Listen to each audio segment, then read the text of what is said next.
Morning, Nerd Avengers. How we all doing today?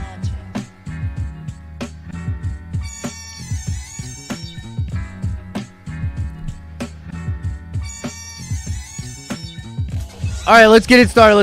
Look, I'm just going to say it right off the bat. I apologize. No super fun intro today. I'm already in the tower. I'm already here. We're already fucking 10 minutes late, basically. So we got to get this show on the road. What is up, Nerd Avengers? How are you all doing today? Hope everybody had a good weekend. Was happy to be streaming with the Nerd Avengers this weekend. That was really fun. So thank you to all members who showed up for the streams this weekend. Had a good time. For those of you that weren't there, I hope you guys had a good weekend. Hope you had a good weekend. All right, let's get the chat on here. I know you guys like to be seen. Let's get the chat going on today. Today's going to be a good show, man. Geekdom 101 is joining the show, and I am honored to have Geekdom on. We're going to be talking about the MCU. Man, Marvel's doing some work, ladies and gentlemen. Marvel is doing some work. Shang Chi is wrapped. Shang-Chi's wrapped, ladies and gentlemen. We didn't even know it was shooting. Shit's wrapped. Shang-Chi is wrapped.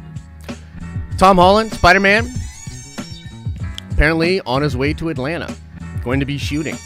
Very, very cool. A lot of the crazy stuff that's been going on with Marvel. Frankly, I'm curious to know what Geekdom thinks about all of this stuff going on. I want to talk to him about the Shang-Chi stuff a little bit. And then talk to him about later in the show what's going on with Dragon Ball. Dragon Ball going through some, I don't know, rough patches maybe? Something like that. Okay. Before we get into all of that, show notes. Chat, pause music. Show notes, ladies and gentlemen. A lot of cool stuff going on this week. We'll make this quick. Friday night, 7 p.m. Community streams return. We're going to be doing a community stream. What's a community stream, you ask? I'm so glad you asked. Community streams are streams where we all hang out. It's like a big old Zoom call. You get to come on there. Have you been watching videos? Have you been watching streams? Have you been hating my takes? Have you been wanting to say something to my face? Come on by Friday night, 7 p.m. That's when we're going to do that. Thursday night, 9 p.m. After Dark returns. Al Schuler and Lavis going to be taking you on a ride. It's going to be very, very fun. And important to all ye Star Wars fans, Nerd Theory is moved. Nerd Theory will be happening tomorrow night. That's just for this week. Theory is getting his computer worked on, and so we cannot do Nerd Theory tonight. So Nerd Theory will be tomorrow. Also, one last thing, I promise. I know this is super long-winded. I apologize. Last thing. Tomorrow at 5:30, I believe. I just want to double check this. At 5:30 p.m., I'm going to be on Fatal J's channel. Now, I don't know how many of you guys know Fatal J. Fatal J is a YouTuber. Fatal J does a lot of DC content. He's like a Snyder Cut guy. I'm going to be on his channel tomorrow with a dude from 3C Films. Now, 3C Films is a relatively large YouTuber doing like Marvel and DC stuff. And so tomorrow I'm doing a double dose of shows in the evening. I will be on Fatal J's channel at 5:30. We're going to be talking to 3C Films about DC, Marvel, and all the like. And then at 8 that night, Nerd Theory will go on tomorrow. It's going to be a good time. But anyway, let's get right into it. We can't waste any more time. Let's get Geekdom in here. Let me address this super chat real quick. Lord Vito with the $5 super chat. Thank you for the love, man. I'm actually at the doctor's off checking my neck, but I'm so excited for you and Geekdom together. Thank you, Vito. I knew you'd be pumped specifically, and so I do appreciate the love, and I hope that goes well at the doctors, as it were. All right, so let's give Geekdom a call. Let's see if we can get him in here. Yo. Yo, what's going on, man? Can you hear me okay? Yeah, can you hear me? The camera's not coming on for some reason on my end, but can you see me? I can see you. Yep. So I got you on this end. Let me get this. Let me get this set up. So I can't even see myself. I don't even know if I look good. I mean, I always look good. But yeah, I mean, man. You know what I'm saying? Exactly. All right. So I'm gonna get it set up so everybody can see you in just a second here, and then maybe like on the stream you'll see just for framing, kind of how to like you know what I mean, move around if you want. Right. But anyway, how's it going, man? It's good to talk to you. I'm good. How are you? I'm good, man. I'm good. Monday, getting a slow start. It was a little rough getting this show all put together, but that is Mondays, as it were. But super pumped to sit down with you, brother. Look, I've been a big fan of yours for a long time, and I watched. Man, I don't want to get too go down this rabbit hole and just freaking simp for you all thing. No, let's go down a little bit, bro. All right, so Just check a this little out. bit. Check this out. I I'm just remember. kidding. Well, I remember your come up, man, when you were like getting featured on like Rhymes channel and Kwame's channel and Black and Fist back then. You know what I mean? Good people. Good Yeah, people, man.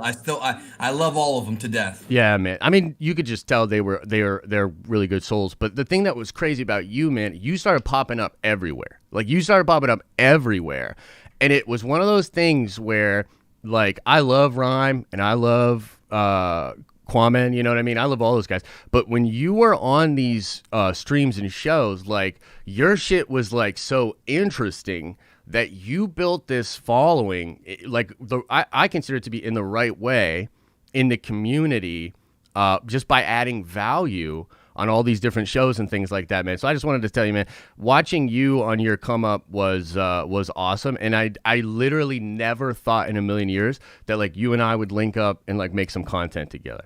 So thank you. No, I appreciate the kind words, bro. It means a lot to me. I have a lot of nostalgia. By the way, on your end here, it says that like it's a little bit too to like the.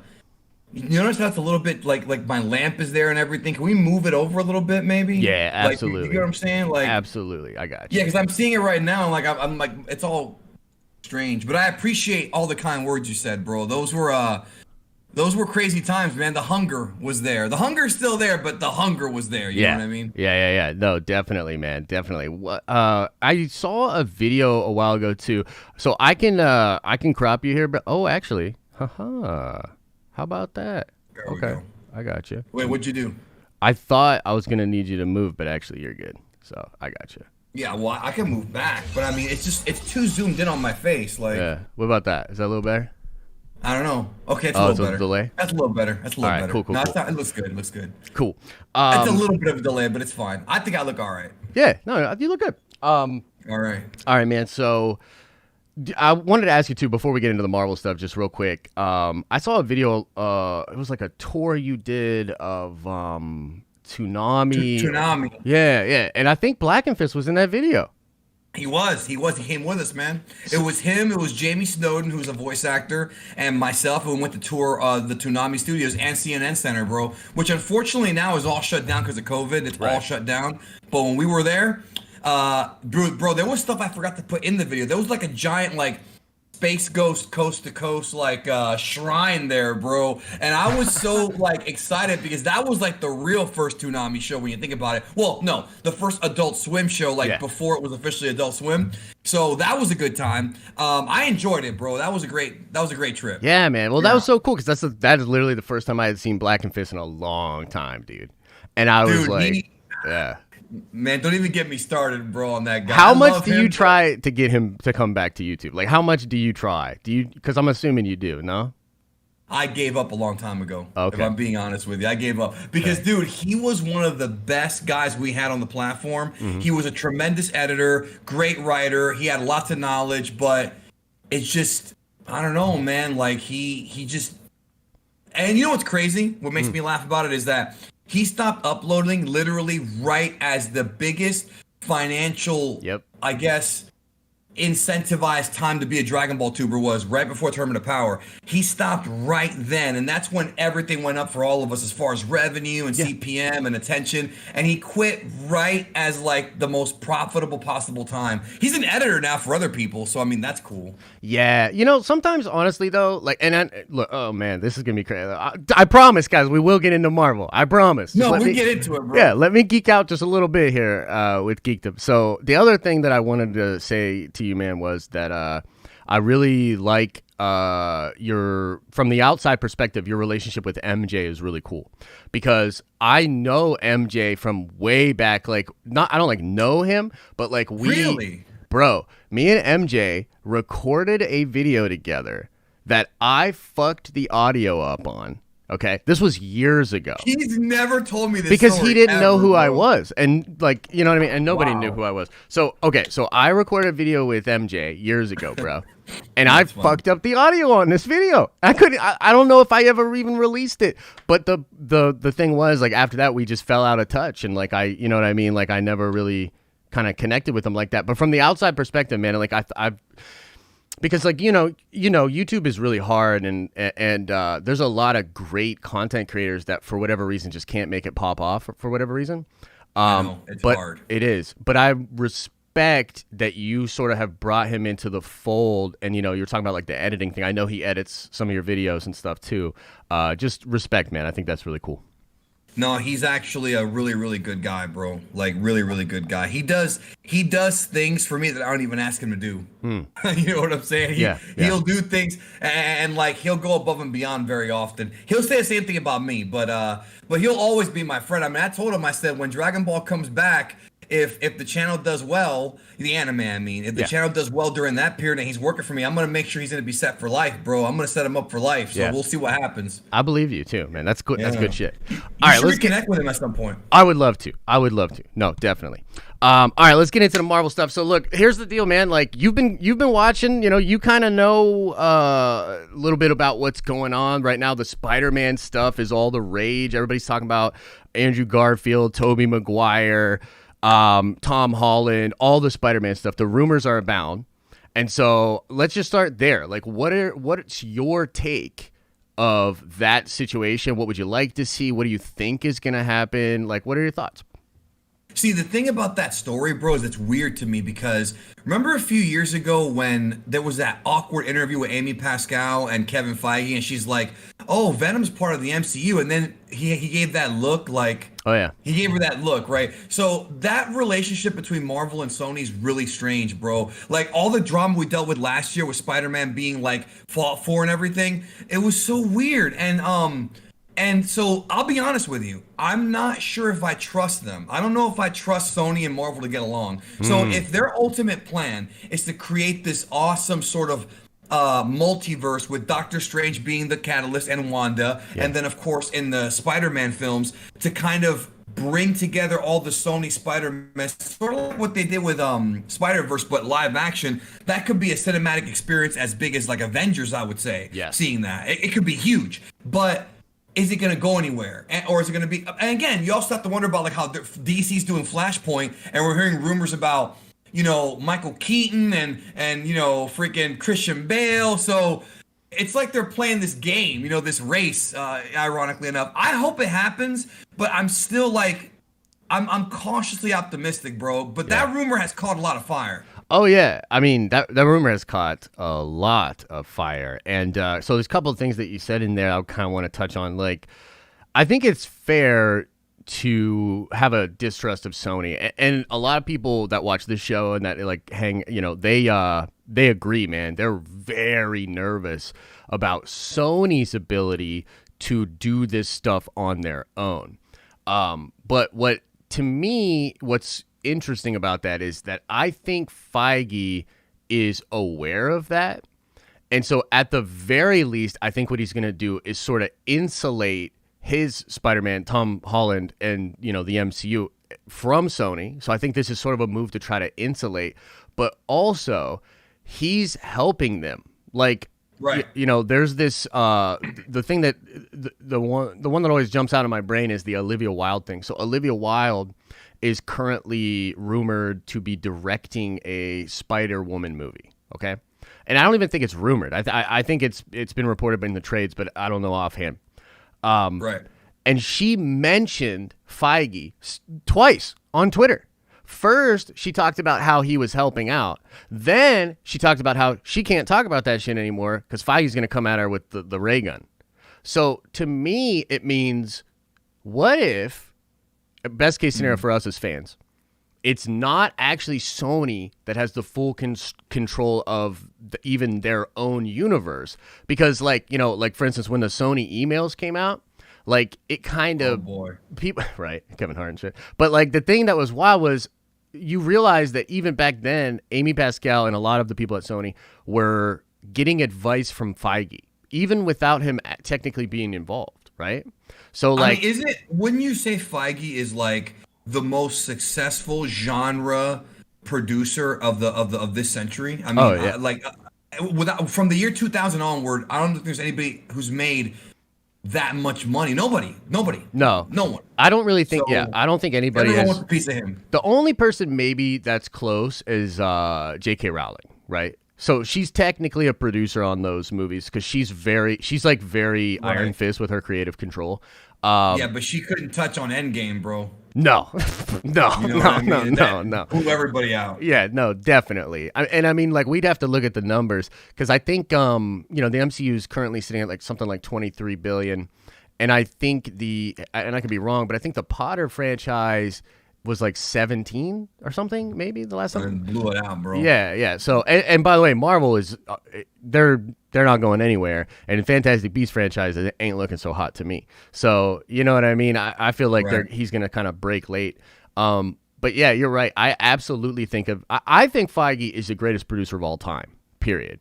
He might be. I mean, he changed the game. He made movies into more like serialized television. Now you can't just go see a standalone story when you see a Marvel film. You have to watch all of them, and thus that increases interest and increases profits. He took the formula that worked for television so effectively and put it in the big screen, and it worked. And I feel like, I mean, look at all the clones, bro. How many cinematic universes try to copy him? He wasn't the first, but I mean, I feel like Kevin Smith kind of beat him to it, but also the Universal Monsters way back in the day did it. The old Godzilla universe shit.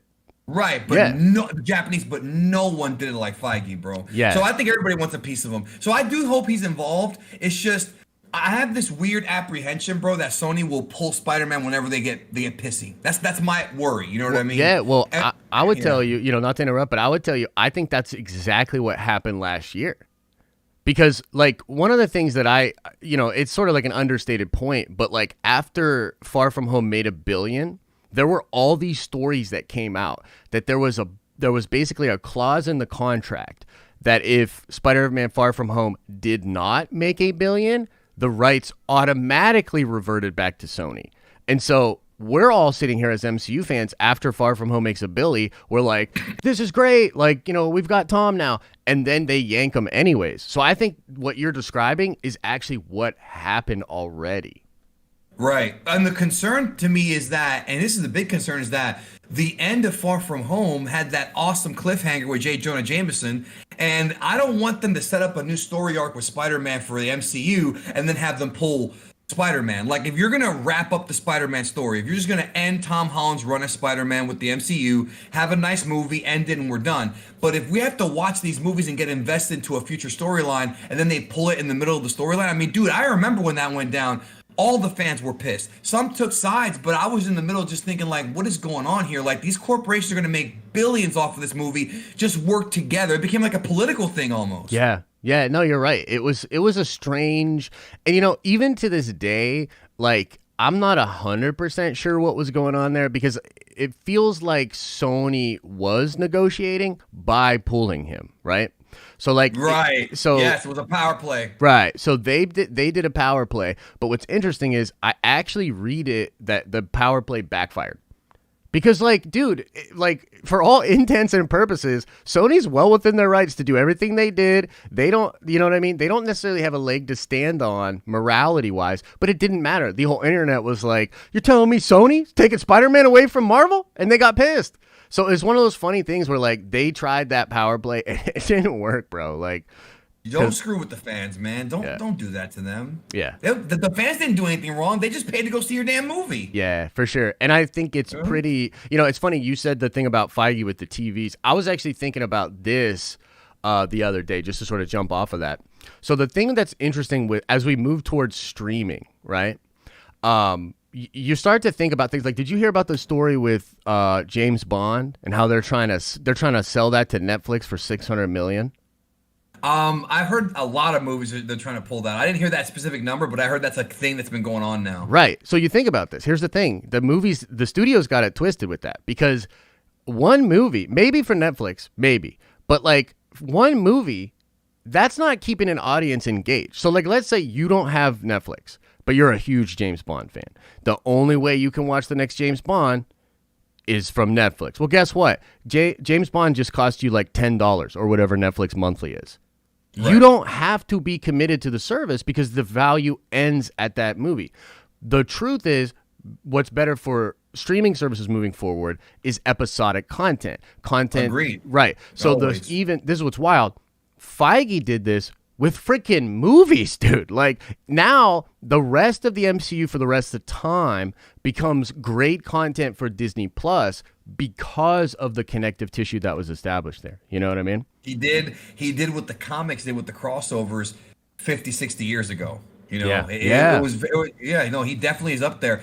But the issue is that when you have this problem with Sony owning some of the characters, then you have the Hulk situation. Now Fox is all under Marvel, right. Under Disney. But for a while there, that's the problem is you can't really create that organic universe the comics had. You couldn't do storylines like X-Men versus Avengers or Onslaught or any of that stuff. You can't even do Secret Wars without having the X-Men involved. Now they have the X-Men. So little by little, it's getting there. But then the other side of the coin is the monopoly problem, which is I've said this, and a lot of comic book fans don't like when I say this, but it's the truth. Okay, we might get some cool movies. We probably will. But I feel like Disney having so much market value over films is a scary thing. Disney buying Fox long term could be a major problem because if Disney has that much control over movie theaters, that much control over content, over characters, it's all going to be the Disney vision, and independent filmmakers aren't going to be able to make their classic films or their different films or their darker films because it has to be polished, perfect Disney. Yeah. And that is a concern as a movie fan. Like I feel like we're going to get into an era now where we might get a few good movies, but there's going to be a stinker. There will be a stinker at some point. I mean, it's inevitable, and people are going to probably turn on Disney, and then they're going to win them back. And it would just be better if you had less control, if that makes sense. Yeah, no, it totally makes sense. This is actually part of the reason why I'm a little more optimistic about the Sony thing than I think a lot of other people, right? Because I agree with you. Like, as much as I stan Feige, and I do, like, and I don't just stan him for his creative. Great. Dude, he's incredible. And it's business too. It's like, all the stuff that I just really admire, he's got the total package. But you're right that even having said that, his success creates problems in the marketplace. And one of them is the diminishing of those kind of ideas. You know what I mean? And different kinds of takes, more adult takes. And it's interesting because Venom was not rated R, right? It wasn't rated R. It was rated PG-13, I believe, but it was very adult. It was a more adult film. So the tone that they have established at Sony so far seems to be a little bit more adult, which is I am totally okay with, And also, here's something else that I think for Feige, I think all the greats, man, no matter what industry, no matter what vertical or whatever, if you're great, you don't stay the same. You have to grow. You have to evolve. You have to change. And so, like, we're just now hearing some comments about Mahershala Ali as Blade, right? And Mahershala was talking about how he wants to go darker, right? So if I was Feige, because he learned a valuable lesson, man, in Phase 2, because Steve Jobs himself called Feige and Bob Iger after Iron Man 2 and was like, yo, this shit is trash. You know what I mean? Like, he literally told him, he's like, yo, this shit is trash. And so Feige had to realize you can't just keep giving them the same piece of candy with a different wrapper. As long as he didn't insult Rockwell, everything's okay. Yeah, right? No, Rockwell was great. He was the best thing about that movie. Yeah. I'm waiting for him to come back. He is. Yeah. We need him back in the MCU, bro. No, he is coming back. That's the rumor. He's coming back. Right. Yeah. That teaser they did with him and Ben Kingsley or whatever, I really need to see that character back, bro, because Justin Hammer was one of my favorite. He was the best thing about Iron Man 2. He was. And I love that scene, too, where he's got, like, the prison dude that, you know what I mean? Like, his whatever, his meat or whatever. Yeah. Right. No, that shit's funny.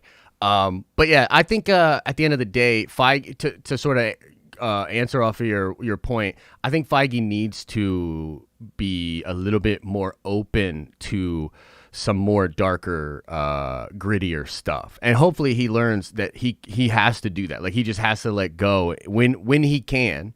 You know what I mean? He has a lot of power now. Yeah. He might be able to pull it off. He has a lot of power. Right. So that's for sure. Yeah. I hope so. I think if they do stuff like Moon Knight, and also the MCU, or not the MCU, but the TV shows like Daredevil, that was exactly what we're talking about. Daredevil, I thought, was a perfect representation of that, and I hope we get it.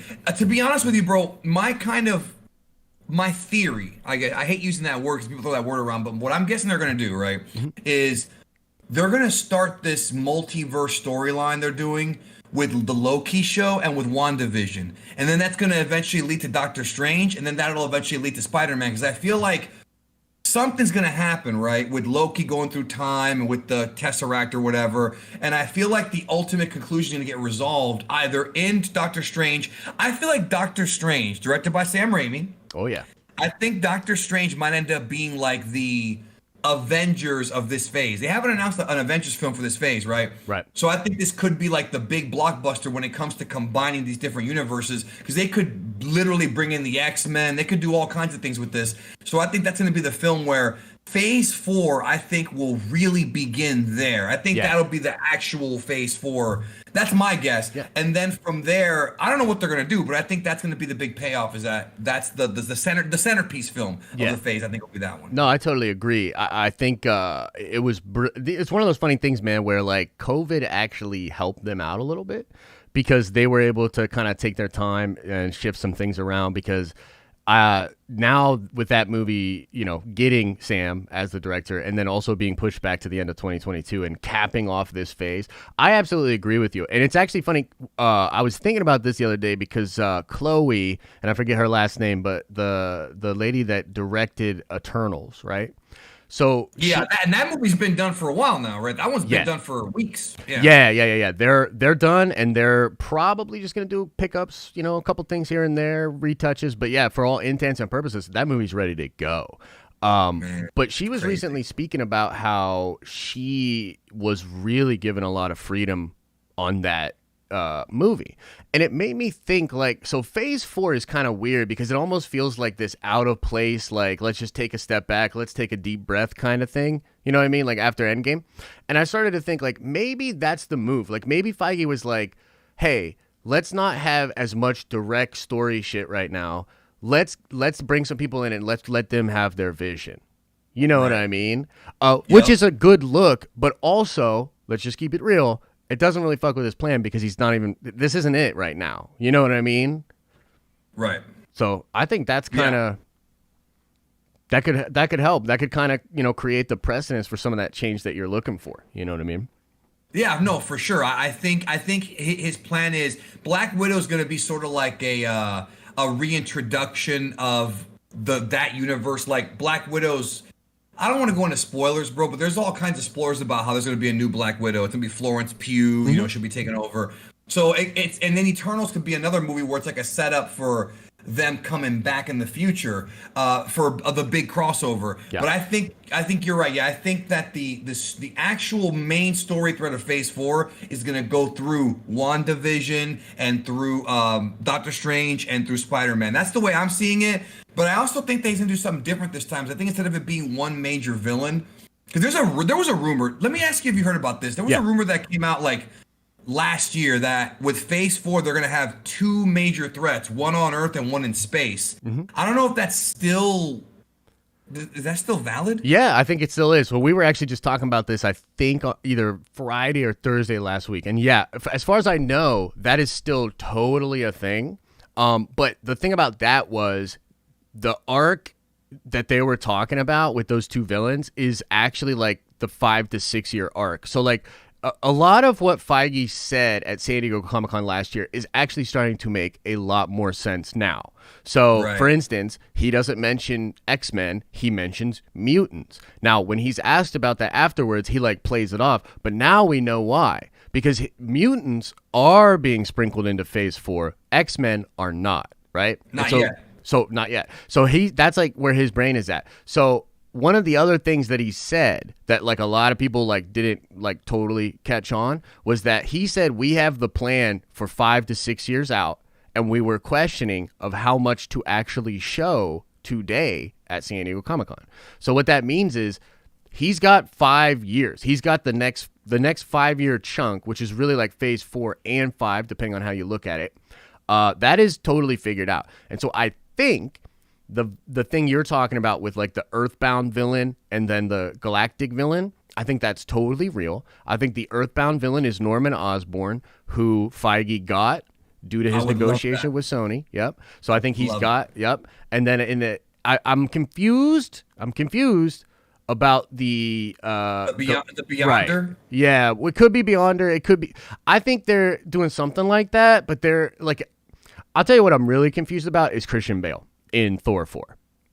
Like, I'm really confused about that character. So am I. No, and not just that, but I mean, Better Ray Bill's got to happen now, bro. Yeah. They can't make us wait anymore for freaking Beta Ray Bill, bro. Yeah, there's fans that are salivating for this character. You freaking introduce Stormbreaker and you don't have Beta Ray Bill? I know, right? Yeah, Come on, man. I know, it's pretty wild. Yeah, no, dude, Beta Ray Bill would be great, especially like with the multiverse stuff. You know what I mean? Because you can break that open and have like, you know, all sorts of different people coming on and whatnot. But let me ask you a question. Can we shift into Shang Chi? You cool with that? Whatever, bro. Yeah, it's your show, dude. I'm just having a good time. Thanks for having me on. Of course, brother. I'm having a good time too.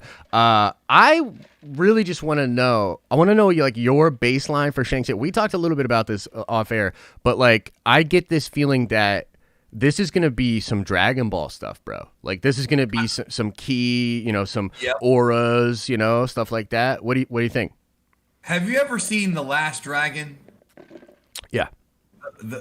Okay, for those who haven't seen it, right? The Last Dragon is like a blaxploitation film from many years ago, if you could even call it that. But it's a martial arts film featuring this character named Bruce Leroy. It was one of the first times we ever saw like in non-Asian film like key attacks and like power-ups and things like that. It was just very ahead of its time, which became a big thing in anime and now in these big budget films. So I think if Shang-Chi, and that's a great movie, by the way. Last Dragon's an amazing film. Yeah. If Shang-Chi can do what they did in that movie, it'll be a good movie on its own. Yeah. And I really am looking forward to seeing the real Mandarin because, man, let me tell you, for those who weren't around when Iron Man 3 came out, bro, the first act of that film, Iron Man 3, is like brilliant, bro. The freaking Osama bin Laden stuff, like, you know, they have some of my favorite actors in there.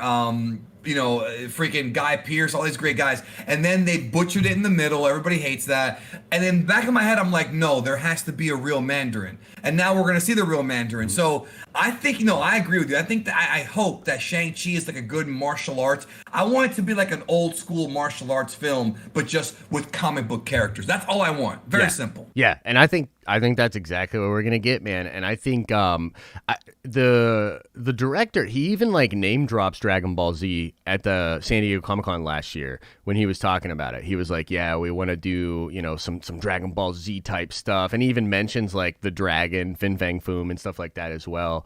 And so, yeah, this tournament's going to be really interesting. It seems like there's several different kinds of people coming in. So you've got like the sorcerers from Karmartaj, like, you know, your Doctor Strange type folk. Yeah, but from that side of the world. Well, actually, the latest rumor, and I don't want to go crazy spoilers. I'll give a spoiler warning to everybody. If you don't want to know about Shang-Chi, check out. Because we talked about this. Only for a minute. Yeah. We'll just do it real quick. So the rumor is that it's actually literally going to be Mordo. Mordo shows up and Wong. That's great. Yeah. So Mordo and Wong are literally going to be there. There's some mutants, dude. Like, there's this really cool mutant that does. She's got like Spiral. She's got like 6 arms. She uses katanas. I know about Spiral. Yeah, man. Spiral's gonna be in there. WizKid's gonna be in there. Omega Red's gonna be in there. No, wait a minute. Yeah. It's a little too soon for Omega Red, bro. That's a pretty big deal, I think. Bro, he's gonna be in. The rumor is he's gonna be in Falcon and the Winter Soldier, set up with GSP as Batroc, which we know is pretty much confirmed because there's set photos of GSP on set for Falcon and Winter Soldier. And then I got a big smile on my face, bro. if this happens, bro, you're turning me on right now. Yeah, bro. man, that's what I'm saying, dude. Shang-Chi's gonna be nuts. Let's hope the camera. Let's be glad the camera's not under my weight. Yeah, keep it up. Exactly.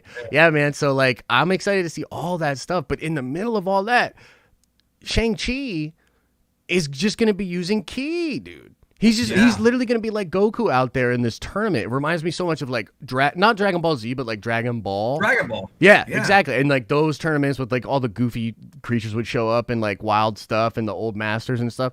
Bro, like I'm elated. And this was wild. Too. The new shit is they wrapped this movie. It's done. It's done, bro.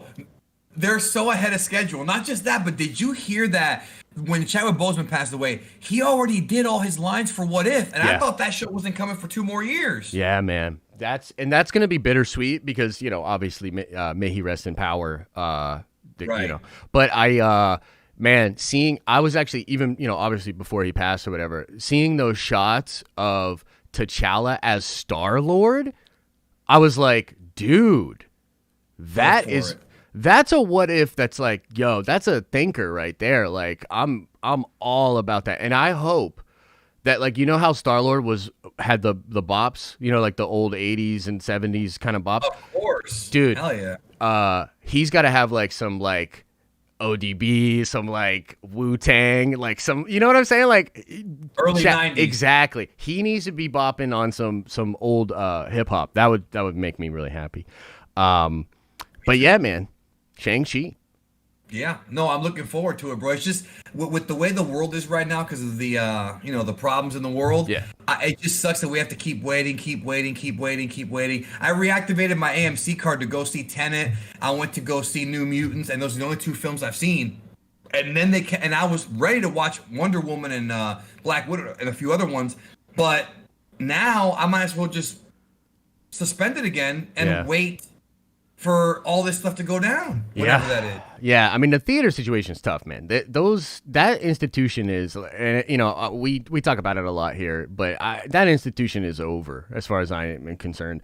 I'm in denial, bro. I'm in denial. Look, going to the movie theater is like a ritual for me. Watching a movie at home is not the same. You've got internet distracting. You got phone calls. You have social media. You've got noises from your neighbors. When I go to the movies, I just want to sit down, just watch the movie, eat my popcorn or whatever I have with me, nachos, and just focus on the film and just enjoy the film. And that's why I like going to the movie. I love going to the movie theater, but it's a stress reliever for me. I can just get lost in it. And if they're gonna take that away from me, bro, it's a big deal for somebody like me, bro. Going to movies is a big deal. I don't think they will take it away from you. I think you will still have the option to do it, but I kind of see it like kind of shifting in like a 70-30 thing where like the studios will probably put out movies same day and date, like digital and theatrical, and then like you'll just make your call. And I kind of think that it'll eventually shift to be like 70% of people watch it at home, while like 30% are going to the theaters. As long as you're in a big city, you'll still have theaters. You know what I mean? Like there'll still be theaters to go to. But yeah, man, the data on it is just so bad. You know what I mean? I know. It's crazy. And the thing is, it's really a perception thing, right? Like it's not even so much of like, are people actually safe? It's more like, do people feel like they're gonna be safe, right? Same thing with the con circuit, bro. Yeah. Same thing with the con circuit. So that is really tough. Like the mental thing, like there's really not too much you can do about that. Like consumer behavior just becomes the market. Like that's just really what it is. Like you don't really have that much control over it in this kind of a situation. But let's shift to talk a little bit of Dragon Ball, and then I'm gonna do some Q&A. You can bounce if you want to bounce. You can chill for Q&A a little bit, whatever you're feeling. talk to me about what's going on in Dragon Ball right now, man, because I'm seeing so many fans that are very upset. A lot of people not happy. When are they not? Right. Yeah, So yeah, if you could just speak on that, what's going on? I mean, where do I start? I guess the last manga chapter was very polarizing for a lot of people. You know, there were some questionable decisions made by the main protagonist, and people, I feel, kind of got sick of him making these dumb decisions because even though Goku as a character has always done stupid things, he's never been the kind of guy who's made the same mistake this many times. He's made the same mistake in the past and been a little bit too lenient with some of the villains. That is something he's done, but it's getting to the point now where at that time you had a danger of maybe the planet being destroyed, maybe the solar system. Now we've got multiversal threats, and it's almost like he doesn't learn. And I think people are just tired of it. And I think that people feel like the current writing regime, this is my perspective, not just on my opinion, but people I've seen, the current writing regime, I think, which is Toriyama and Totaro, I feel are not as creative as they should be. I think that people want Dragon Ball to kind of evolve. And if we're going to be stuck with the same thing over and over again, I think, you know, it bothers people. You know, it bothered me for sure. Now, that being said, the entire chapter was not a wash. There was a lot of good stuff in it too. It's just, I think that I think people either want more characters to get the spotlight, or they want something creative and interesting to happen to the ones that get the spotlight, and we're just not getting that much. Yeah. You know, it's funny, man. We've kind of talked about this a little bit, and I've seen you talk about this on different streams or videos or stuff like that. But, like, Dragon Ball is so ripe for the picking still. Like, it is an insanely popular IP. I would argue just as popular as something like a Star Wars or a Marvel. Really. It's almost up there. Yeah. Not quite, but almost. Yeah. And so, like, it blows me away. And, you know, we talked about this. It's just Japanese culture. It's the licensing, like the weirdness of the licensing and stuff like that. But, like, it really just feels like you almost need a new Kevin Feige, right? So, like, Kevin Feige he's not Stan Lee, right? So, you know, he's not Toriyama in that example. But he has such a reverence for it, and he knows how to put a new twist on an old lemon. You know what I mean? Yeah. So that's what we need. Yeah. So go, dude, speak on that, because I know that's something that's on your mind. No, I've been talking about it, bro. I think they need like a continuity editor, somebody who has been following the work from the beginning. Because Toriyama, before Resurrection F came out, Toriyama made an interview where he said that he reread his original manga. So he went back and read his own stuff for the first time. And, like, that may have been true, but then when you think about it, there are so many things that contradict his original messages and things like that, where it's like, did you really, or you just going a different direction? But I feel like Toriyama as a writer is past his prime. If you analyze Dragon Ball Super for what it was, right, when it was on the air and even the manga, these aren't even real story arcs. They come off more like movie scripts. Like even the first two films, Battle of Gods, Resurrection F, then you have Universe 6 arc. That felt like more, it's a tournament.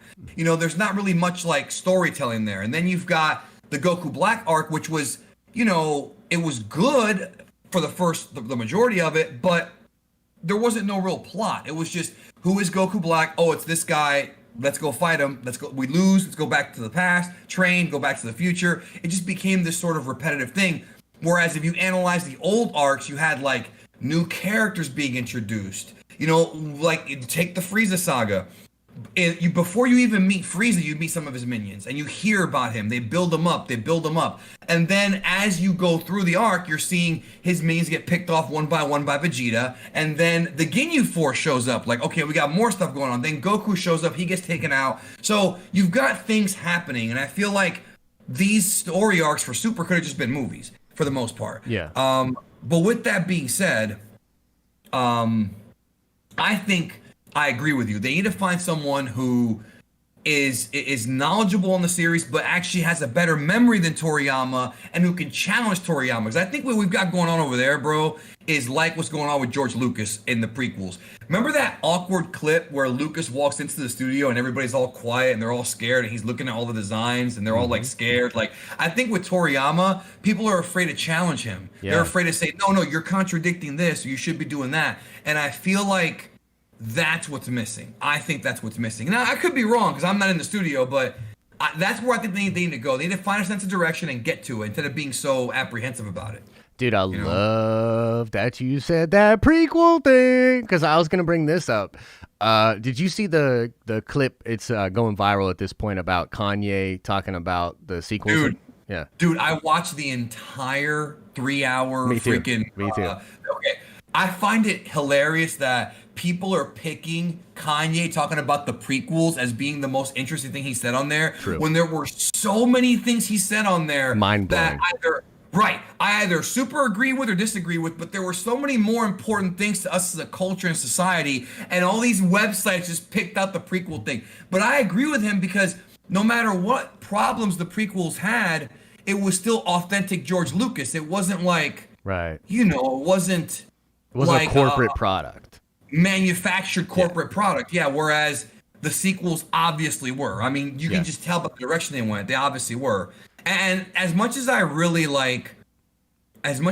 dislike what Rian Johnson did with Last Jedi, at least he was able to do what he wanted to do without being pressured by the corporation, or so we believe, according to what he said. Mm-hmm. So there is something good to that. I don't agree with what he did. I'm not defending it. I hate what he did with Luke Skywalker. But the third film was just a big, just a nostalgia grab. Yeah, and an apology letter, yeah.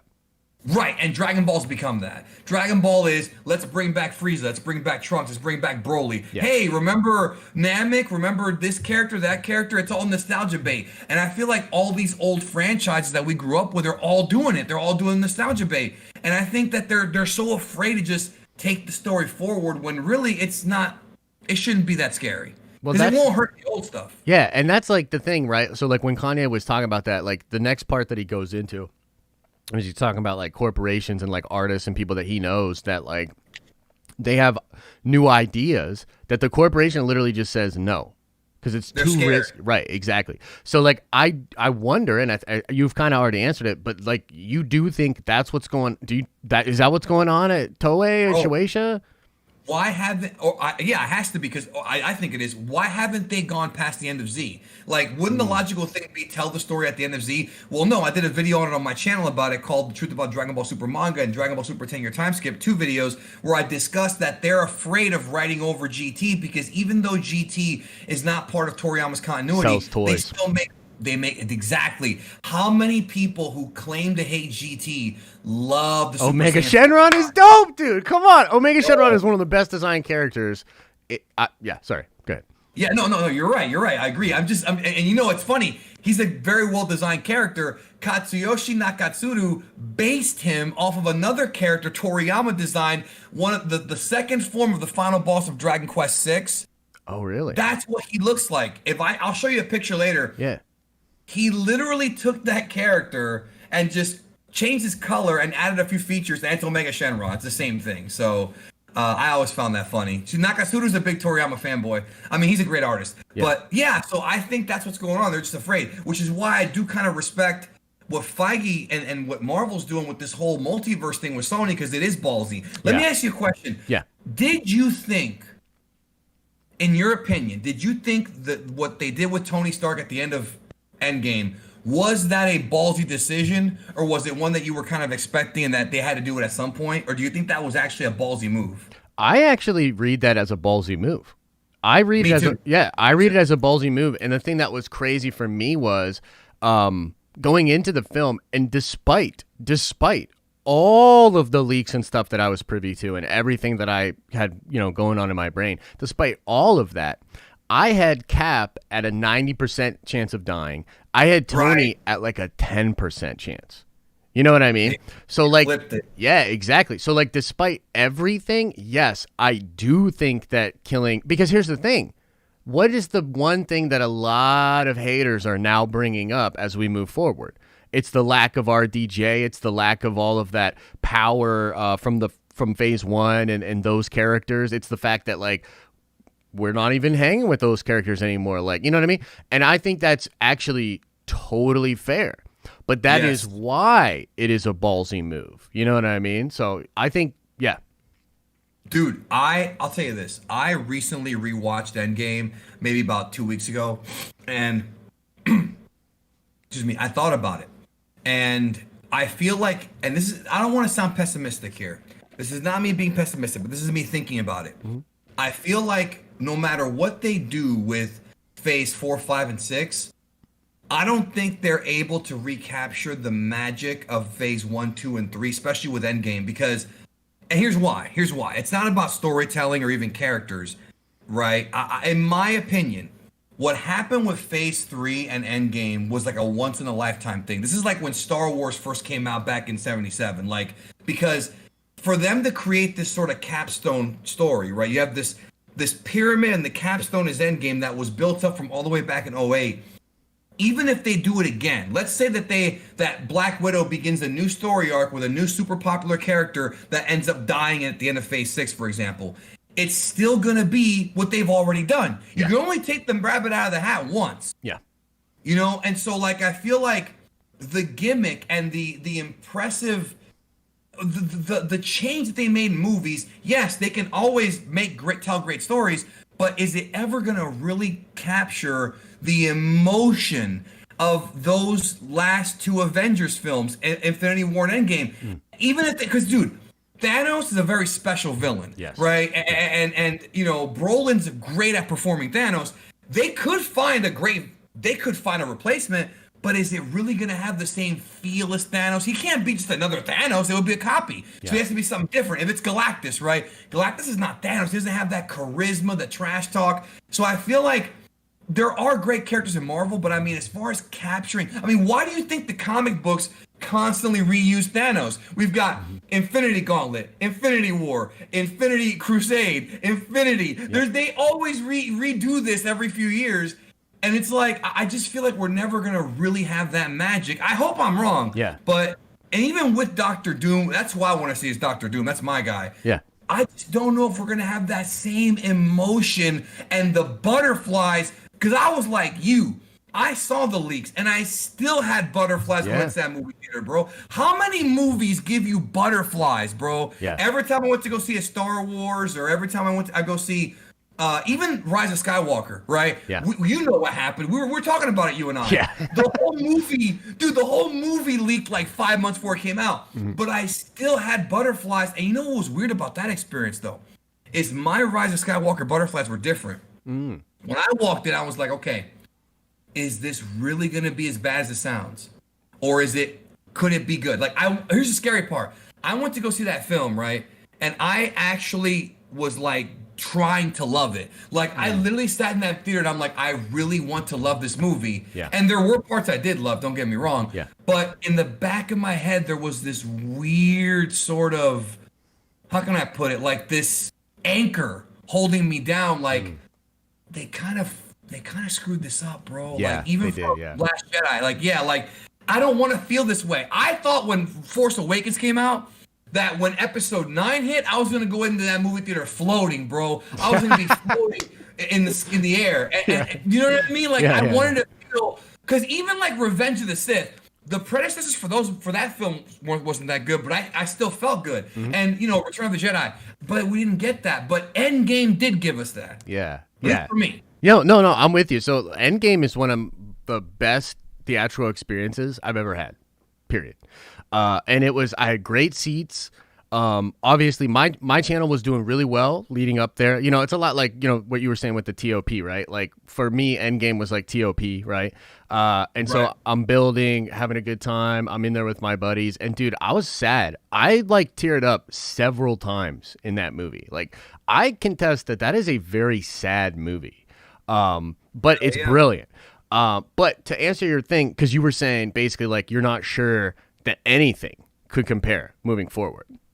So here's what for a while. Right. For a while. Well, here's what I would say to that, because I agree with you. And the one thing that I would have to put as a caveat to what I'm about to say is that it is going to be interesting to go through some of the things I'm about to talk about without an Iron Man, without a Steve Rogers. You know what I mean? So that is going to be a little bit different.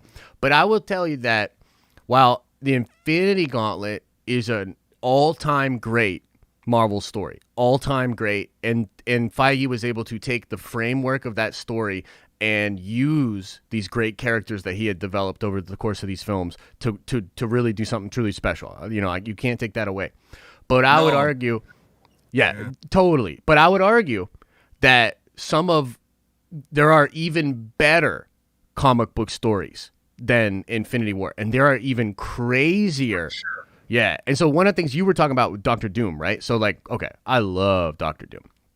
The dichotomy between Doom and Reed is going to be so important for the MCU moving forward, right? So important. Because Victor is a lot like Thanos in the sense that he does not think of himself as a villain, right? Right. And so, great. right. He's a great character. Yeah, man. So that's just going to be dope.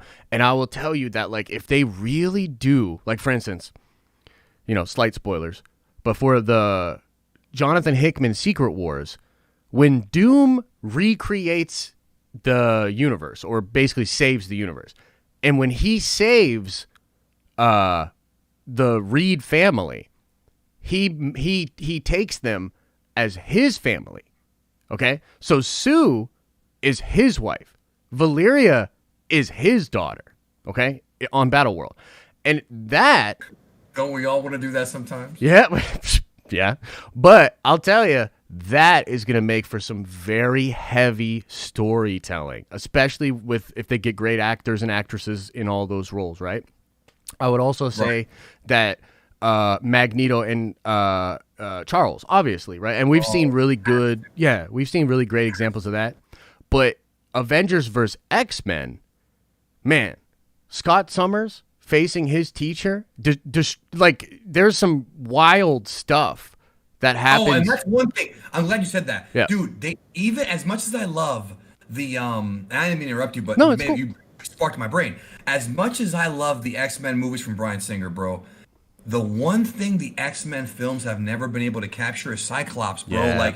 The Cyclops from the comics, because we all grew up Wolverine fans, and we wanted Wolverine to get Jean Grey. But, dude, the Cyclops from the comics has some great moments. Yes. You know, and we never really got that. You know, we never really got that. And I hope that we get it. I really sincerely hope that we get it in with this MCU Cyclops. Yeah. Yeah, dude. Actually, hope we get Mr. Sinister, because they teased it in the Singer series or whatever, the other X-Men, the Fox series. We never got that. They teased in 3 movies in a row. We didn't get it. Yeah. But if they still had Tony Stark and Cap, if they did Onslaught as like a 3-part movie, that's the ultimate. Because even though it's not the best comic book storyline of all time, Onslaught is the ultimate, like, X-Men and Avengers story, bro. Yeah. Like, as far as, like, the only thing I can think of bigger than Thanos, I mean, you have there's other stuff too, you know, House of M and all that, but I think Onslaught in a theater, bro, I couldn't even imagine how crazy that would be. Franklin Richards running around. Yeah, dude. You got freaking Hulk powering up with Thor's hammer. Like, you've got all kinds of wackiness that'll make for some great moments. Yeah, that whole arc is fan service, bro. What about the fact that Juggernaut gets punched from Canada to New Jersey? I know. Can you imagine? Yeah. They start the movie with Juggernaut all laid out. Yeah. Where are you? Oh, I'm in Manitoba or whatever. He's like, no, you're in freaking East Rutherford. Yeah, and he's dude. like, huh? And that's when they go to the opening credits. Dude, that'd be freaking amazing, bro. Dude. That's what I'm saying, though. Like, the thing is, it's like, yeah, you're right, and I agree with you, and you can't take away from that greatness. But in some ways, they've barely scratched the surface of, like, the juice that's in Marvel Comics. You know what I mean? And a lot of that is character-based, right? So I'm still really optimistic that we're going to get some, like, wild moments. You know what I mean? I got one for you. Okay, question. Yeah. What is your favorite character-based comic book arc? Because I've got one. I'm sorry, Marvel. Okay. 'Cause I've got one, but the one that I've got, I don't think they will ever make into a movie, even though I really wish they would. Okay, What's so yours? my favorite character-based arc is not a very well-known character, but it is a character, the Scarlet Spider, and it's the version of the Scarlet Spider that's Kane, not Ben Reilly. Okay, so this is like some really sweaty stuff, but basically, like TLDR, in the '90s, the Jackal was trying Clone to Saga? right, and so Yeah. Kane was a clone that got fucked up, but then like basically after Spider Island, he gets normal, like he gets kind of cured or whatever, so he's like a clone of Peter, and he's actually even stronger than Peter because he has this thing called the Other. But again, super sweaty stuff. Point being, the reason I love this character arc is because his identity and Kane as a person trying to sort this all out is really interesting. And he goes to Houston, Texas. And he's like, I'm out, dude. He's like, I'm going to bust this drug deal. I'm going to take these millions of dollars and I'm going to go into Mexico and I'm gone. And he slowly gets wrapped in. He uncovers this human trafficking thing. And so he's like, okay, I'm going to shut this down and then I'm out.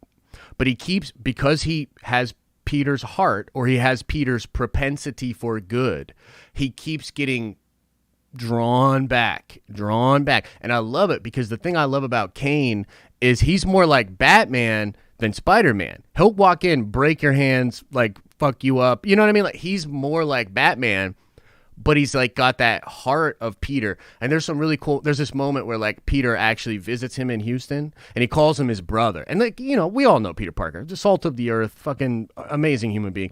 Peter is concerned for Kane and he wants to know how his brother is doing.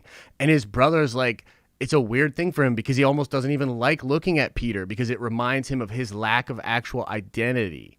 You know what I mean? So, like, that's my favorite character-based arc, but it's, like, totally random. Like, they're never going to make that shit. But it's funny because my choice is also a Spider-Man storyline. And here's the thing. Yeah, Spider-Man, dude, it's like people don't understand. If you want to read good Spider-Man, the 80s run from, like, 80 to, like, 92. Yeah. That was peak Spider-Man for me. Like, look, I haven't read it all, obviously, but that's when I was most dialed in. I think that the greatest Spider-Man storyline of all time, and also the darkest, that they'll never make it to a movie, is Kraven's Last Hunt. Yeah. If they made Kraven's Last Hunt to a movie, bro, tears will be shed in that movie theater, bro. Yeah. Oh, I think they might. They don't have the balls. How? They don't have the balls. They might do a version of it. You know what I mean? In Spidey 3, but you're right. It probably won't be as dark. But there's some Ben Reilly stuff going on in Last Hunt as well. Like there's, you know what I mean? There's some cool stuff that kind of trickles in that story from the Clone Saga. Oh, dude, the whole Hobgoblin storyline in the 80s. And then we have Venom coming in. I love 80s Spider-Man, bro. Yeah. That was my favorite run. I'm tired of high school Spider-Man. They've done it too many times, bro. It's like when Dragon Ball Evolution came out, and I'm like, oh, great, Goku's in high school like freaking Spider-Man. They're going to kill the character. I always liked post-high school married Peter Parker, who was with Mary Jane. He had to figure out how to pay the bills and be Spider-Man and protect her and protect May. And then Doc Ock married May. Like, there's all kinds of wacky stuff that happened in the comics dude. I love. No, that's what's funny is like stories, dude. Spidey. So the thing that's great about Peter is like his greatest enemy is poverty, right? So like he's actually fighting poverty the whole time. Not really. Like he's also fighting the villain. Enemy too, bro. Yeah, dude. Yeah, we're here. Yeah, true. It's a gooder, man. I would love to see them tackle more of that kind of stuff. Unfortunately, it looks like they're gonna go really bombastic and big with Peter, but maybe we'll eventually get some more intimate stuff with him down the line. But let's shift into Q&A, man. Do you have a little bit more time? Do you wanna get out of here? I don't know what your day looks like. No, I can chill for a little bit more. Yeah, I just want to say people were in the chat room saying some very kind things. Thank you for that. And they were asking about Nova being in Phase 5 or 6, which actually I did want to say that I do hope we see Nova because we already saw the planet. So the seeds have already been planted back in Phase 2, so I do hope that we see Nova. True. I would really like to see that as well. No, hold on. This is not a full neck beard, brother. It's a little bit of a neck beard. I do have to shape it. It's not a full neck beards have to go all the way down your neck. You know, and my neck is very visible. This is not a full one, bro. It's a baby one. I got a little baby neck beard myself. You know what I mean? I was actually just trimming it this morning. You know, you gotta. I'm gonna trim it probably sometime this week. Yeah. I think I over trimmed it right here. Actually, I got like a patch, but whatever. All right, so. I got a couple supers here. Trev says, I remember an article recently saying Marvel Max/Knights sub studio for more mature content. Any truth to that? I will tell you, Trev, and I appreciate the love, man, that I believe, and I could be wrong, but I believe that was connected to Joe Quesada's camp, and Quesada is out. So I don't know. Maybe Feige would do that as well, but I think that was connected to Quesada. Now, Vito says here, bro, what if Goku gave Moro the sensu to try and bring back Miras somehow? What do you think about that? That doesn't make any sense because how would that work? Yeah, how would that work? Like, is he saying that because Miras' power is in that hand, that maybe by giving him the sensu and that hand coming in, that's kind of... No, he cloned his ability. He didn't take his soul. Okay. He just cloned his ability. Yeah, Miras is gone. Miras was wiped away by the fact that he broke the angelic rule. That has nothing to do with Moro. I mean, Miras could have punched anybody and had his life taken away from him. So I think people have to remember that Moro's ability or 7-3's ability is based on copying. Now, he does take some power too, but he copies you. He's basically like Cell without like the pre-generated cells ahead of time. I mean, he's a lot like Cell. People have said that. So that's probably not happening. So he doesn't absorb their essence at all. He just gets their power. Well, it's like implied that like he takes like their essence as far as like he can equal their power. So if he takes Vegeta's, which he did take Vegeta's power, if Vegeta's a Big Bang attack, he can do one that's just as powerful. So he can do stuff like that, but he's not actually taking their soul. You know what I mean? Like, right on. Okay. Pulling the Shang Tsung. Gotcha. Okay, right on. And guys, I'll watch the chat. I'll try to get in a few of your questions. If you, of course, got a super chat you want to throw in, something you really want asked, drop it in and we'll cover that. Burke says, when will you be on Nerd Theory tomorrow? 8 p.m., brother, 8 p.m. But 5:30 p.m., I will be on Fatal J's channel. I highly recommend everybody checks that out. I think it's going to be a really good time. Let's see here. Chase Green says, totally off topic, but I'm still hoping Rex will be in Mando Season 2. Doubting it will happen anymore. Geetham, let's talk a little bit of Mando, man. What do you think about all these crazy rumors, bro? I don't even know what to believe. Okay, so, all right. It's confirmed that Rosario Dawson is freaking Ahsoka, right? That's confirmed, right? So here's what I'll say about that. Confirmed is a funny word, right? Because Disney has not officially announced it. But here's what I'll say. Like, I would say yes, it is confirmed. Because the way Rosario addressed it was ridiculous. She said, that's not confirmed. Can't wait till it is. A Dutch trailer for the show confirmed that Rosario Dawson is in the show. We don't know for sure what role, but it confirmed that she was in the show. And there's just been too many reports. So, well, Josh, I'm afraid that my sources at Lucasfilm say otherwise. Oh shit. I must tell you, I've been told by the regime of the Third Reich. Oh no. Yeah. That she is indeed in, and that evil Kathy Kennedy must die. Subscribe, please. Shit, I thought I had Geekton on here. Sorry, Doomcock. I don't know what happened to me there, bro. I'm sorry. I don't know what happened to me there, bro. Yeah, we love memeing on Doomcock over here for sure. I wish I had come up with that gimmick myself, if I'm being honest with you. I wish I had come up with that idea myself. Oh, dude, I was thinking about the other day? This is why that shit's so brilliant. You know what I mean? And honestly, like, I tell everybody here all the time, same thing. I think the guy's very entertaining. If you think that you're getting any sense of accurate information from that guy, you're just ridiculous. Like, you're just not actually paying attention. But the thing that's really brilliant about that dude, I bet this dude hasn't actually filmed himself doing anything new in like 6 months. That's true. It's all just B-roll. It's B-roll of him going like this.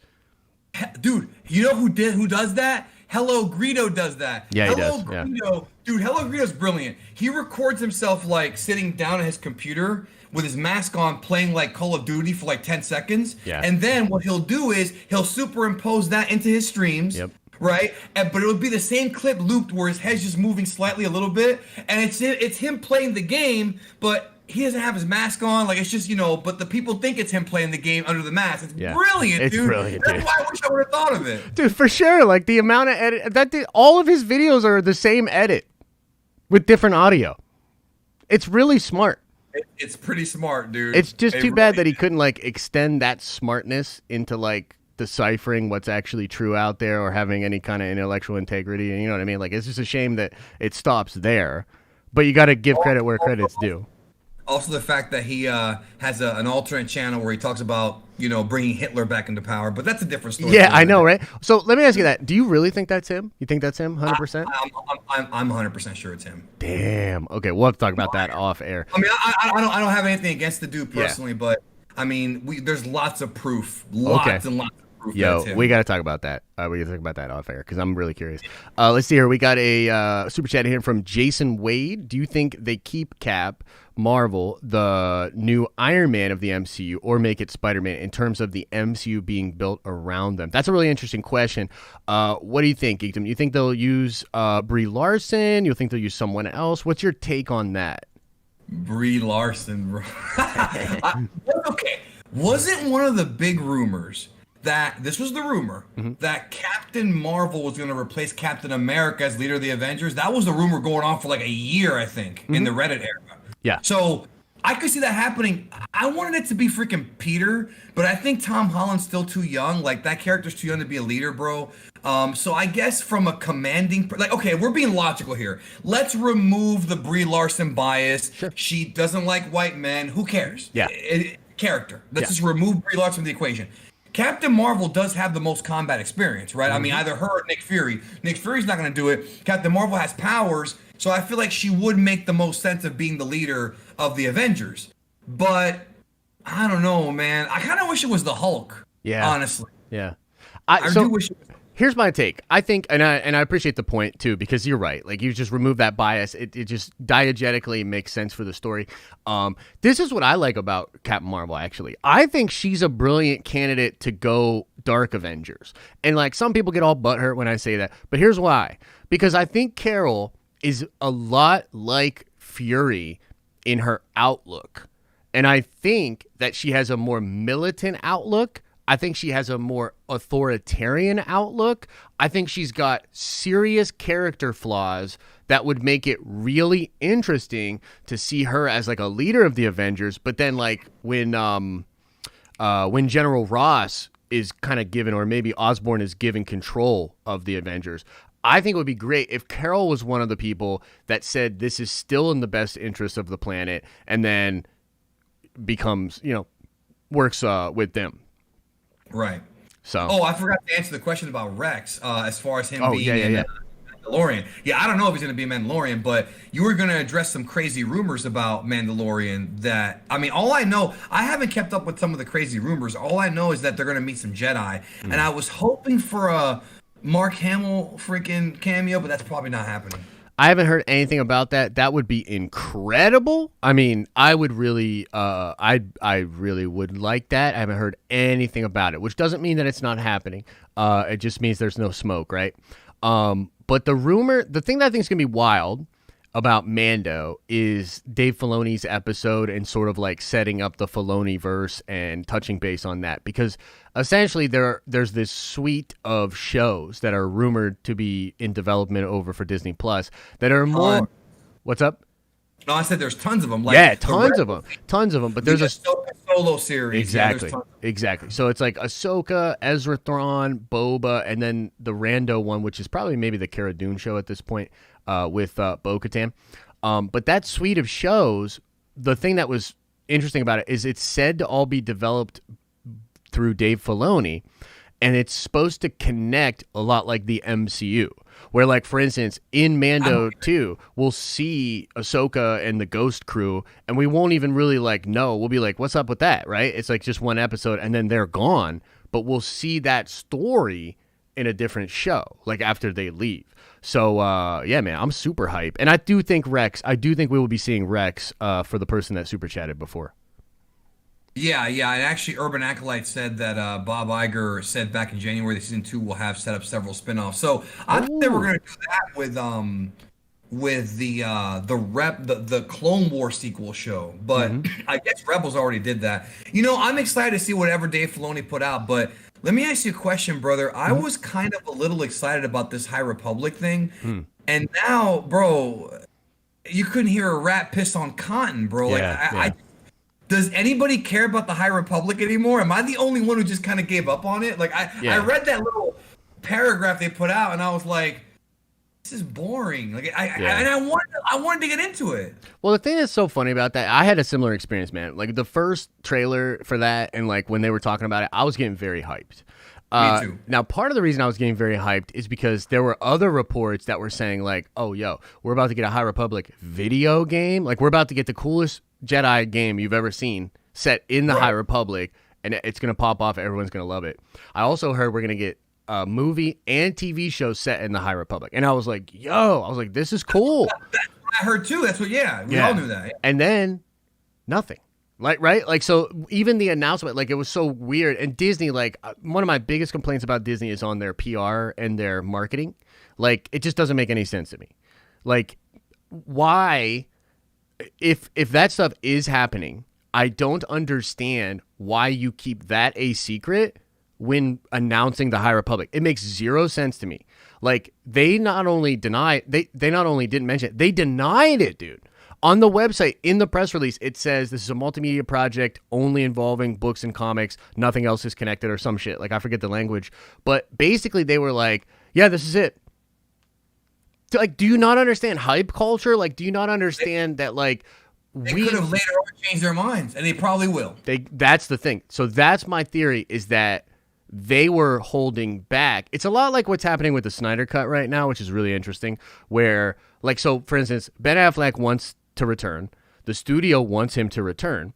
But technically, because not enough people signed up for HBO Max, the studio's like, do we do this? Right? So they're sitting there kind of like sitting on their hands. They're waiting to see what happens with the Snyder Cut, to see if it improves numbers, you know, yada, yada, yada. So everybody wants to do it, but they just can't see the ROI. So with the High Republic, maybe it's a similar thing where Disney was like, let's put this out, let's see the reaction, and then maybe we will adapt this into films and TV. And on top of that, I do believe, you know, this is one of those things that Doomclock talks about that might actually be true, but probably not to the degree that he expresses. But I do think there is some conflict within Lucasfilm about what the future should be. You know what I mean? There is. No, So- there is. That's been confirmed Yeah. independently. There Yeah. is. So, Yeah. 'Cause after episode 9, they were like, yeah. Well, there's, the, yeah. the thing is though about that is what they should have done. See, that's a strategic mistake. What they should have done is after the real positive feedback that Jedi Academy was getting. Is that what the game was called? The one that came out last year. Yeah. Fallen Order. Fallen Order, Jedi Fallen Order. I think of an old game. No, Jedi Fallen Order got a lot of love. So they should have made the High Republic a video game first. Yeah. You start with it being a video game, a really good game, get some good people to work on it, and then if that does well, you can do your spin-off comic books and movies. That's what I would have done. It would have worked out more efficiently. Because remember, they've done this before. Shadows of the Empire in like 95. It was a book. It was a book, a computer game, and then the N64 game, and I think it was Yeah. a comic as well. I think it was a Like, comic. Yeah. comic, yeah. So just do the game, make it a good game, and then it's backwards, bro. It's backwards mentality. Disney's so good at marketing, but yet so bad at like marketing. Yeah, don't well, know. I think it's Lucasfilm, because Disney, you're right. Yeah. Disney is good at marketing, but like Lucasfilm baffles me. Like, what do you mean the first trailer for Mandalorian is going to drop on a random ass Tuesday morning? Like, what is that about? And then you're going to do another trailer that you're actually going to promote on Monday Night Football, and it's essentially going to be the same fucking trailer? Like, I don't understand. Like, I just don't get it. Like, legitimately, I don't get it, and I actually get really upset when I start talking about it, to be honest. No, you know what got me upset, bro? This is gonna sound, it's a little bit tiny bit off topic, but not really. I'm watching UFC on Saturday, right? So I'm watching the Ultimate Fighting Championships, the pay-per-view, and there's like constant commercials for like Disney World, and there's these families and they're wearing masks and they're like MICKEYMOUSE, and I'm just looking at this and I'm like, You pieces of garbage. People are broke right now. Yeah. Like, why are you the price to get into Disney World, from what I understand, is still $120 a person Per day. Families per day. Yeah. If you have 2 kids and a wife, you're paying $500 minimum, not including food and everything else. Why are they promote? I just blew my mind, because I'm like, okay, yes, we can wear masks, fine, cool, whatever. Yeah. People don't have money to go to Disney World right now, Dude, man. I Like, totally agree. Yeah. most people don't, and I'm just like, why wouldn't you take that advertising money and wait until some more time goes by and then start promoting your theme parks later? I don't know. It just really rubbed me the wrong way, dude. Because I'm seeing like the giant like dudes dressed as Mickey Mouse and Goofy with the masks on. And I'm like, bro, like, it's not about the mask, it's about the money. It just bothered me, bro. Well, so what's funny about that is, like, and I agree with you, but I think that what that is, and this is why Disney just had their big restructuring, because, like, you know, Disney's a massive company which has all these different branches and divisions, right? And parks specifically is just getting dominated this year, right? And so it's probably a thing, honestly, where it's not even so much that, like, they're spending money to do that, because it's probably, because I mean, essentially it is just Disney. So there's this thing they do, and it's kind of shady, but like different parts of Disney will buy ads with different parts of Disney, and it's kind of like a circle jerk, but it can look like cost and, you know, dollar, whatever. Basically, I think what that is yeah, exactly. So I think part of it is them being like, well, this is the vertical that is hurting the most. We're also missing a third of ad buys on our platforms. Let's replace the third of vacant ad buys with advertising for our vertical that is hurting the most, right? So I agree that it's stupid, but it's probably not as stupid as we think, you know what I mean, from first glance or whatever. Right. No, I mean, I'm not like super upset. I know that it's a business and everything, but I thought it's out of touch. It's out of touch. Yeah, 100%. Well, that's another thing. Like the whole, that's a very interesting whole nother thing, right? Because I think the economy, and we've been talking about it a little bit here, but I think the economy in the next 2 to 3 years is going to be radically different. We're talking about changes that are like, people can't even, like right now, people still can't necessarily wrap their head around the theaters going away. You know what I mean? And I understand it. Yeah, I understand it. But I'm just saying, like, that is the tip of the iceberg for things that are going to be changing. And companies are going to have to realize that, yeah, you could be doing damage, to your point. You could be doing long-term damage to your company by advertising sales and product sales at a time when people are struggling. 100%. You could be literally spending money to put a negative message about your brand in front of people that would have ramifications in the future. Like, I totally think that's a thing. But the problem is a lot of these companies just haven't woken up to that reality yet. You know what I mean? Right. Yep. So, I mean, dude, I put out a new shirt today, but I charge only, like, usually when I put out new merch, I'll charge $25. For this one, I charge 20 because, like, look, get it if you want to. If not, it's cool. Like, you know what I mean? That's because I know people are struggling, and, you know, we all are, all in some ways or another. So I just thought it was bad timing. That's all I'm saying. Totally. All right, so I'll knock out a couple more of these super chats, and then we'll get out of here.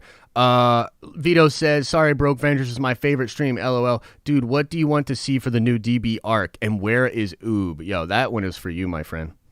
Oob is on Earth with his family, and the new DB arc.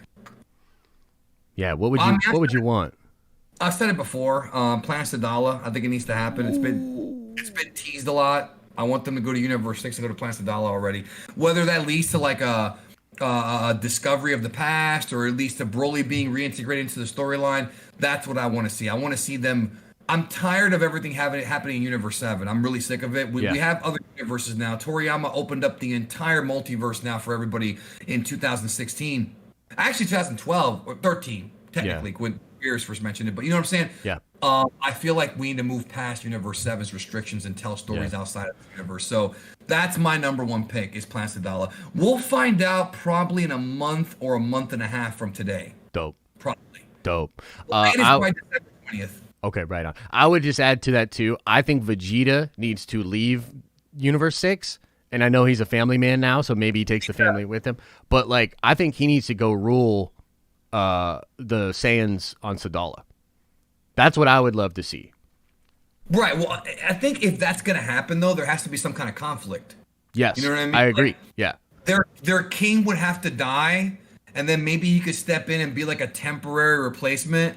And then he just says, you know what, screw it. I don't want this job. I'd rather go home. And he gives it to somebody else. Like, that would be a good little, like, fun storyline so that people stop asking, why won't Vegeta just bring back the Saiyans when we know he doesn't care about them anymore? But I feel like had they done something like that, it would be kind of like, it wouldn't be, the thing about Dragon Ball, I try to tell people, it's not supposed to be super serious. Right. I try to explain this to people. I don't understand because they grew up with either the dub or they only saw Z. Dragon Ball is wacky. Even the darkest parts of Dragon Ball, Toriyama does a lot of, satire. There's tons of satire. So having it be a storyline where Vegeta unwillingly, or maybe sucks quasi-willingly, goes over there to help out and then says, screw this, I just want to train. Yeah.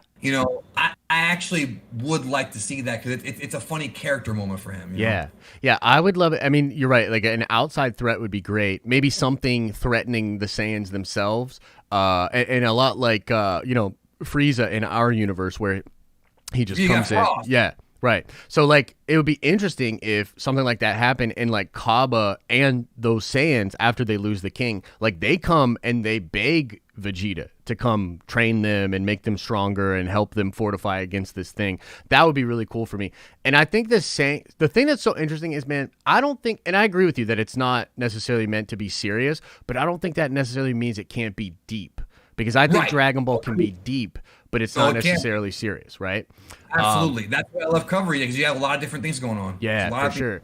I think it would be so interesting because you're right. Like the Saiyan thing is so funny. It's a very American thing, or I guess Western thing, because Goku was I don't think originally supposed to be a hero. He wasn't originally supposed to be Superman, and the dub changed that speech. When he goes Super Saiyan, I'm the light of the universe and all that shit, right? So then he becomes that thing now, but they're really not like that. But Vegeta's arc has kind of been becoming a little more human.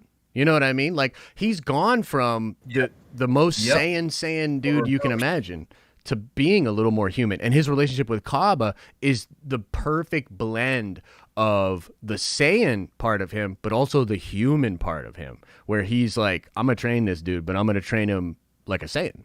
You know what I mean? That's what I want to see. If he can teach them how to live on their own and not allow a Frieza type cataclysmic event to happen, I think that would be a great storyline. Just that right there. That right there. And then when Frost does show up, I think it'd be better if Goku and Vegeta did not fight. If they just kind of coached and watched them fight. Because then at least, do like what Beerus and Whis does to them. Just watch the fight, but don't jump in. Because then at least you're giving other people a chance to not only learn, but you're not focusing just on their growth. Because right now, dude, Goku mastered Ultra Instinct with the silver hair.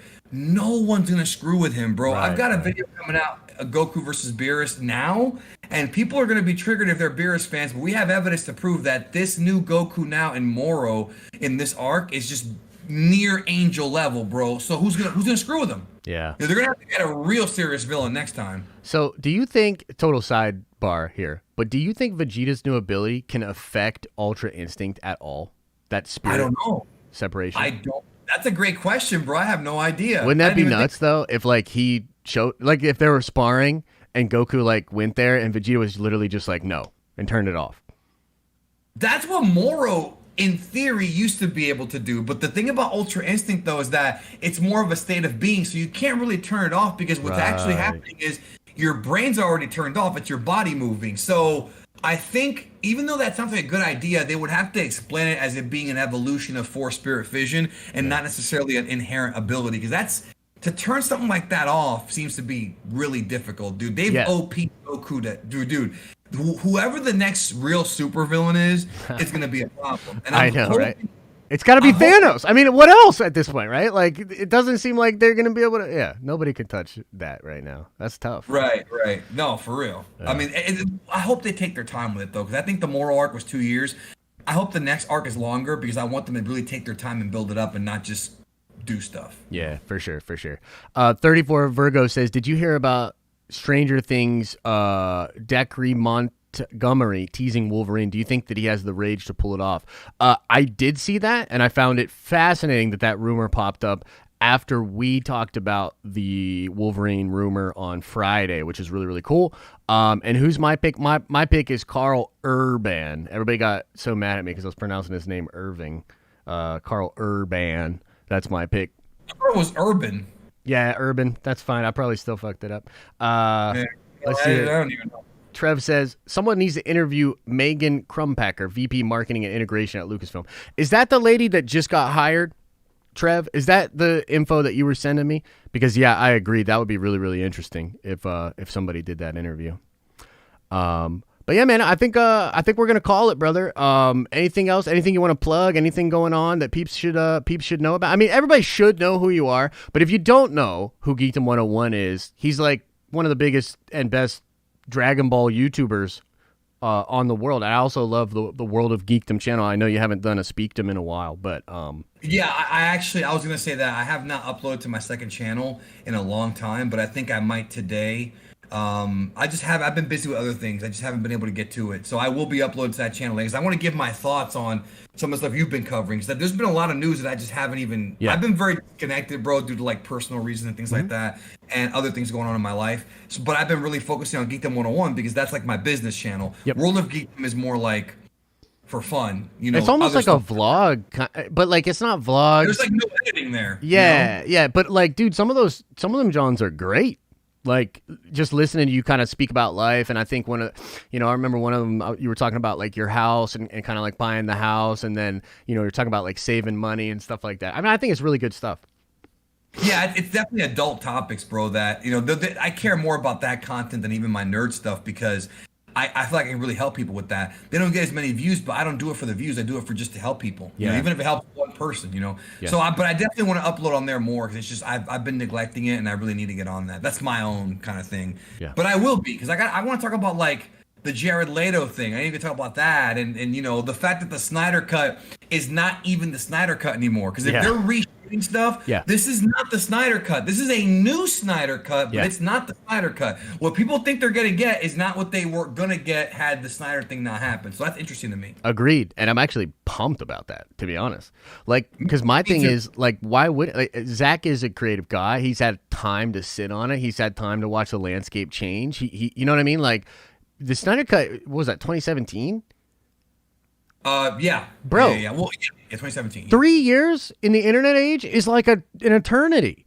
You know what I mean? So like, I'm so pumped that it's getting updated. So yeah, man. No, there's obviously plenty of stuff to talk about, guys. If you haven't checked out Geekdom 101, and then World of Geekdom is the other channel, right? Yes, World of Geekdom. That's where I talk about the stuff that you talk about. But the non-Dragon Ball, non-anime stuff is on there. Get nerdy Wars. with it, yeah.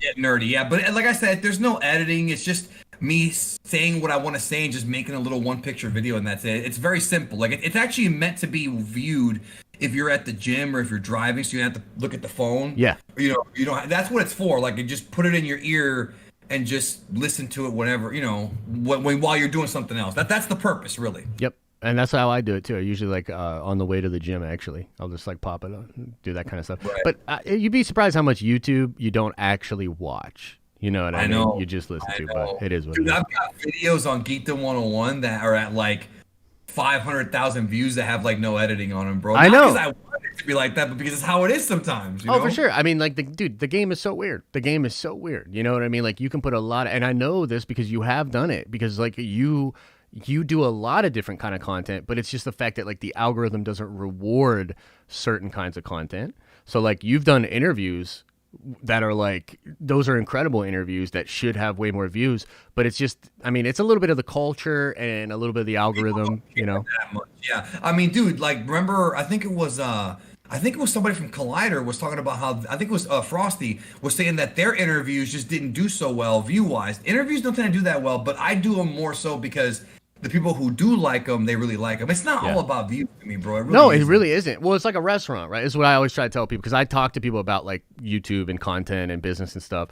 It's like a restaurant. Like your profit of margin on a big steak thing is very small compared to like a pasta. right?